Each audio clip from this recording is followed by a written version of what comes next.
कहानी का शीर्षक है दर्द।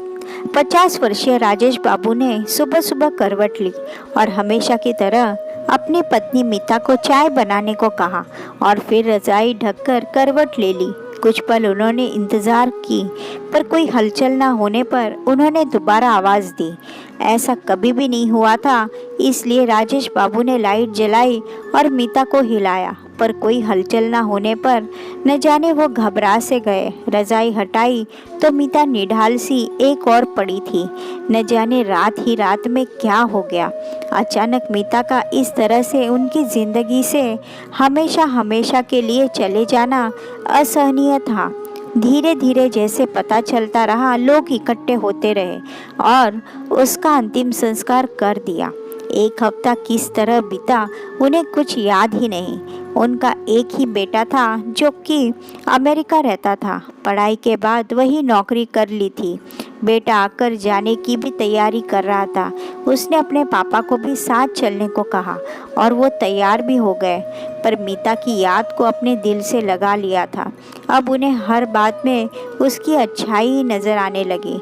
उन्हें याद आता कि कितना ख्याल रखती थी मीता उनका, पर वो कोई भी मौका नहीं चूकते थे उसे गलत साबित करने का। ना कभी उसकी तारीफ करते, ना कभी उसका मनोबल बढ़ाते, बल्कि काम में उसकी गलती निकालने में उन्हें असीम शांति मिलती थी। उधर मीता दिन भर काम में जुटी रहती थी।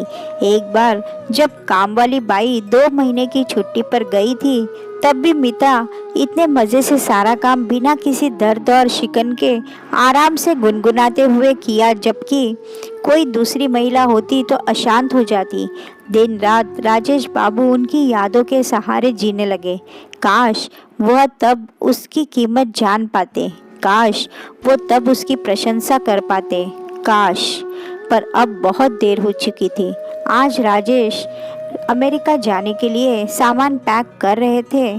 पैक करते करते मीता की फोटो को देखकर अचानक फफक कर रो पड़े और बोले, मीता, मुझे माफ़ कर दो, प्लीज़ वापस आ जाओ।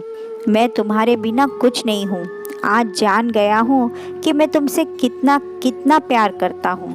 तभी उन्हें किसी ने पीठ से झकोरा। इससे पहले वो खुद को संभाल पाते, अचानक उनकी आंख खुल गई। मीता उन्हें घबराई हुई आवाज़ में उठा रही थी।